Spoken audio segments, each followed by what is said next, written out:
परवानगी अजून भाजपने दिलेली नाहीये.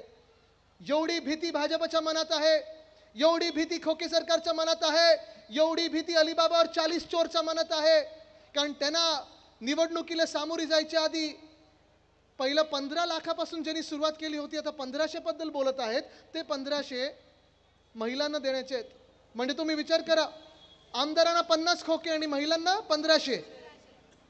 काय आहे का ताळमेळ? काही नाहीये.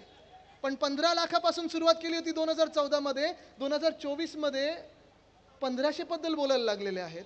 बरं आता काय सांगतात, आमचं सरकार पुन्हा आणून द्या आणि म्हणून मग आम्ही वाढीव देऊ. चला, हिम्मत असेल तर आत्तापासून वाढीव द्यायला सुरुवात करा. आमचं सरकारला आम्ही देणार म्हणजे देणारच आहे. पण मुंबई लुटायची, महाराष्ट्र लुटायचा, संपूर्ण मुंबई पिळून टाकायची, पैसे काढायचे आणि निवडणूक आता घ्यायची नाही. कारण निवडणूक घेण्याच्या आधी हे 15 लाख बोलणारे 1500 खात्यात देणार.